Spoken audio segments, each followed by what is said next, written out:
드디어 2025년을 보내고 2026년 새로운 한 해를 맞는 송구 영신 예배를 드리게 되었습니다. 한 해 동안 정말 수고하신 한 분 한 분에게 오늘 이 밤에 하나님께서 착하고 충성된 종아, 내가 이 모든 것에 수고했으니 내가 더 좋은 곳으로 너희와 함께 하겠다는 주님의 음성을 듣는 이 밤 될 수 있기를 예수님의 이름으로 축원합니다. 지난 2개월 동안 기도하는 가운데 새해표를 어떻게 지을까 하면서 결국 올해의 고린도후서 말씀 보라 새 것이 되었도다 라고 이와 같이 정하게 되었습니다. 오늘 본문인 고린도후서 5장 17절의 말씀을 한 번 더 읽어보겠습니다. 그런즉 누구든지 그리스도 안에 있으면 새로운 피조물이라 이전 것은 지나갔으니 보라 새 것이 되었도다. 하나님께서 태초의 인간을 창조하신 것이 첫 창조의 역사였다면 하나님께서 독생자 예수님을 이 땅에 보내시고 그 아들을 믿는 사람을 성도로 창조하신 것은 새 창조의 역사라고 말할 수 있습니다. 대체 하나님은 흙으로 사람을 지으시고 그 코에 생기, 즉 호흡, 히브리어로 루아흐라고 합니다. 호흡을 부어주심으로 살아있는 존재로 만드셨습니다. 예수님이 이 땅에 오셔서 인류의 죄를 대신해 십자가에 달려 죽으시고 부활하신 다음에 제자들에게 하신 말씀이 숨을 내쉬면서 성령을 받으라 라고 하셨습니다.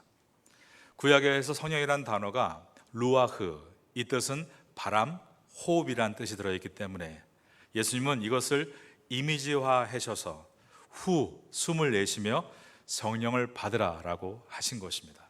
그리고 예수님이 가르치신 성령, 하나님 아버지께서 약속하신 성령을 받기 위해 120명의 사람들은 마가의 다락방에서 간절히 기도할 때 성령께서 임하시는데 사도행전은 그 상황을 급하고 강한 바람 같은 소리였다라고 표현하므로 창세기에서 그 코에 생기를 불어넣으시니 사람이 생명이 됐다와 같이 오순절 마가의 다락방에서 성령을 받은 첫 사람들은 새로운 생기가 그 속에 부어지는 바로 새 창조의 사건이었음을 상징적으로 보여주었습니다.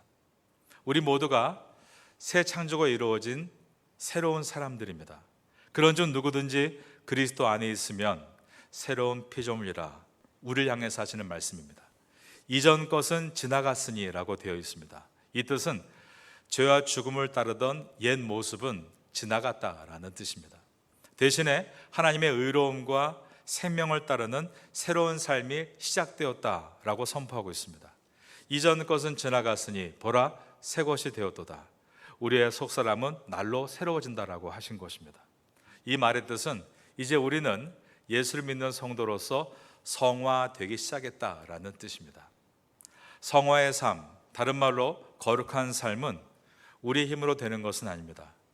예수를 믿는 순간 호흡과 같이 우리의 심령에 임재하신 성령님의 도우심을 통해 점점 이루어져 가는 것입니다. 성부 하나님, 성자 예수님, 성령님을 우리가 임마누엘이라고 부릅니다. 임마누엘은 히브리어로서 임은 뭐뭐와 함께, 마누 우리란 뜻이고 엘은 하나님입니다. 즉 하나님이 우리와 함께 하신다라는 뜻이 임마누엘입니다. 주님은 태초부터 사람과 함께 계셨습니다. 그러게 사람은 떠오르는 해를 보면서 시원한 바람을 피부에 닿으면서 하얀 뭉게구름을 지나가는 것을 보면서도 우주 만물을 창조하신 하나님의 계심을 느낄 수가 있습니다. 이것을 우리가 제너럴 레벨레이션, 자연 계시다 혹은 일반 계시다라고 부릅니다. 하지만 사람은 하나님이 그 정도와 함께 하시는 것으로는 결코 만족해하지 못합니다. 외롭고 고독한 것입니다. 그래서 어떤 인생이 교회에 처음 찾아올 때를 보면 대부분이 외로움과 고독함을 해결하기 위해 교회에 나오는 것을 봅니다. 우리가 교회에 와서 찬양을 드리고 말씀을 듣고 또 축도를 받고 성도와 함께 교제를 함으로 위로를 얻습니다. 그러나 그 위로가 얼마나 갑니까? 아무리 은혜로운 말씀을 들어도 찬양을 불러도 성도와 따뜻한 교제를 나누어도 집에 돌아가 하루 이틀을 보내고 나면 그 위로와 감동은 이내 사그러드는 것입니다. 임마누엘, 그 뜻이 하나님이 우리와 함께 하신다인데 과연 임마누엘이 어떤 것인지 묻게 되는 것입니다. 오늘은 세상에서 가장 기쁜 새해 첫 시간입니다. 여러분께 한번 여쭙고 싶습니다. 그러면 여러분은 이 밤에 정말 기쁨으로 가득하십니까? 하나님이 우리와 함께 있어야만, 임마누엘의 은총이 있어야만 우리는 진정한 기쁨과 감사의 세계로 들어갈 수 있게 되는 것입니다. 새해를 시작하면서 여러분들은 임마누엘의 은혜가 올 한 해 가운데 늘 있게 되시기를 예수님의 이름으로 축원합니다. 임마누엘, 하나님이 우리와 함께 하신다, 이 약속의 성취는 오순절에 일어났습니다. 오순절에 하나님의 영이신 성령이 각 사람에게 임하면서 하나님이 우리와 함께 하신다는 임마누엘이 성취가 된 것입니다. 성령이 임했을 때 일어난 사건이 있었습니다. 그것은 첫째가 이 땅에 교회가 탄생한 것이고, 두 번째는 그 교회에 다니는 사람들을 성도라고 부르게 된 것이었습니다. 성도는 한자어로 거룩할 성의 무리도입니다. 어떻게 거룩한 무리가 될 수 있습니까? 교회 다니는 우리끼리 서로 성도라고 불러주면 되는 것입니까? 성도는 하나님의 거룩한 영이신 성령을 받을 때부터 성도가 되는 것입니다. 그래서 우리가 예수님을 영접했고 성령이 우리 속에 임하는 것을 우리가 믿는다면 우리 모두는 다 거룩할 성자, 성도들이라고 부를 수 있게 되는 것입니다. 예수님은 3년의 공생애를 마치고 십자가를 지시고 운명하시기 전에 제자들에게 마지막 고별 설교를 하실 때 이것을 강조하셨습니다. 그것은 성령을 받으라. 예수님께서 부활하신 다음에 또 당부하신 내용도 같은 이야기였습니다. 요한복음 20장 21절 이하에 보면 예수께서 또 이르시되 너에게 평강이 있을지어다. 아버지께서 나를 보내신 것 같이 나도 너희를 보내노라. 이 말씀을 하시고 그를 향하사 숨을 내쉬며 이르시되, 저를 따라하겠습니다. 성령을 받으라. 그러면 예수님께서 성령을 받으라라고 하신 것은 제자들에게 지금 너희들이 성령을 받지 않았다는 뜻일까요? 하지만 고린도전서 12장 3절에 보면 성령으로 아니고는 누구든지 예수를 주시할 수 없다라고 말씀하고 있습니다. 베드로는 공생의 기간 중 예수님을 향하여서 너는 나를 누구로 아냐는 질문 속에 주는 그리스도시요 살아계신 하나님의 아들이십니다라고 고백했습니다. 그러자 예수님은 너무나 기뻐하시면서 바요나 시모나 내가 복이 있도다. 이를 내게 알게 한 이는 혈육이 아니라 즉 사람의 생각이 아니라 하늘에 계신 내 아버지시니라 라고 하셨습니다. 하나님의 영이신 성령이 아니고는 우리가 예수님을 나의 주다라고 그리고 나의 하나님이라고 고백할 수 없다라는 뜻입니다. 이처럼 성령의 도우심으로 우린 예수님을 나의 주로, 나의 구원자로 그리스도라고 고백할 수 있습니다. 이러한 것을 성령의 감동이라고 부릅니다. 우리는 처음에 내 지식이 뛰어나서가 아니라 성령께서 우리에 찾아오셔서 감동하셨기 때문에 그 감동을 통해 내가 예수님을 영접하고 싶다라는 마음을 갖게 됐고, 그 고백으로 인해서 구원을 얻게 되었습니다. 이 고백으로 천국의 문을 통과할 수 있기 때문에 지금도 죽음을 앞둔 연세 많으신 어르신들이나 죽음을 기다리는 차가운 교도소의 사형수들에 이르기까지 성도가 찾아가서 복음을 전하는 것입니다. 여러분들은 예수님을 여러분의 구주로 영접하셨습니까? 그럼 여러분 이미 천국의 백성이 되신 것입니다. 그런데 예수님께서 힘주어서 성령을 받으라 라고 하신 것은 우리가 예수님을 구주로 영접해서 구원을 받는다는 칭의의 사건을 말씀하신 것이 아닙니다. 그것은 방금 말씀드린 대로 성령의 감동에 의해 되어지는 사건입니다. 그러면 예수님이 부활하셔서 숨을 크게 내쉬면서 가라사대 성령을 받으라라고 하신 것은 무슨 뜻일까요? 우린 그 내용을 사도행전에서 찾을 수 있습니다. 예수님은 십자가에서 죽음 가운데 부활하시고 하늘로 승천하실 때까지 40일을 이 땅에 계시며 제자에게 마지막 설교를 하셨습니다. 가장 큰 당부가 바로 성령을 받으라 였습니다. 그런데 사도행전은 이 내용을 성령으로 세례를 받으라 라고 기록합니다. 사도행전 1장 5절에 보면 요한은 물로 세례를 베풀었으나 너희는 몇 날이 못되어 성령으로 세례를 받으리라. 그리고 성령 세례를 받으면 너희가 권능을 받게 되고 예루살렘과 온 유대와 사마리아와 땅끝까지 이르러 나의 증인이 될 것이다 라고 말씀하셨습니다. 120명의 제자들이 그 성령 세례를 받기 위해서 예수님의 명령대로 예루살렘을 떠나지 않고 기도를 시작했습니다. 열흘 동안 기도한 다음에 오순절날 성령 세례가 임하기 시작했습니다. 그러면 그 성령 세례는 무엇인가? 사도행전 2장을 보면 그 성령 세례란 하늘로부터 성령께서 임하셔서 그를 충만케 하는 사건이 바로 성령 세례였습니다. 즉 예수님께서 성령을 받으라, 성령 세례를 받으라라고 하신 말씀은 하늘로부터 임하는 성령의 충만을 받으라라는 뜻이었던 것입니다. 예전 우리나라에는 김육두라는 목사님이 계셨습니다. 그런데 그분은 원래는 평양에서 유명한 깡패였습니다. 아나꼴의 호랑이, 개망나니 익두라는 별명으로 유명했습니다. 그러나 인생의 진리를 찾고 싶은 목마름으로 인해서 불교 사찰에 들어가 얼마 동안 불교에 심취하기도 했습니다. 그러다가 수월렌 선교사님이 길에서 전도하는 내용을 듣게 되는데 어느한 발음으로 예수 믿고 천당 갑시다 전도할 때 김익두는 그 전도지에 침을 탁 뱉어서 던지고 말았습니다. 그러나 돌아오는 길에 예수 천당이라는 말이 계속 마음에 맴돌아 결국 예수님을 방 안에서 영접하게 됩니다. 바로 이것이 성령의 감동입니다. 하지만 교회를 출석해도 그는 별반 변하지를 못했습니다. 여전히 싸움을 좋아했고 술에 만취했으며 늘 돌아오는 길에 집에 제대로 돌아오지 못하고 어느 곳에 잠을 자고 돌아올 정도로 만취 상태로 살았던 것입니다. 그는 자신을 보며 괴로워했습니다. 그래서 하나님 앞에 울부짖으며 기도할 때 바로 그때였습니다. 마치 불덩어리가 가슴에 팍 박히는 것 같은 신비한 체험을 하게 된 것입니다. 바로 성령의 충만함을 경험하게 된 것입니다. 그 후에 그는 진정한 기쁨, 평안과 소망을 얻게 되었습니다. 그리고 성령의 능력으로 옛 생활을 다 청산한 것입니다. 거룩한 영, 성령으로 충만한 거룩할 성도가 된 것입니다. 하지만 사람들은 여전히 그를 아나꼴의 호당이, 개망나니 익두라고 생각했습니다. 하나님께 영광을 돌려야 될 삶이 이렇게 오히려 주님의 영광을 방해한다고 생각하니 그는 괴로워서 이윽고 마을에 방을 붙였습니다. 그 내용은 김익두는 죽었다라고 쓴 것입니다.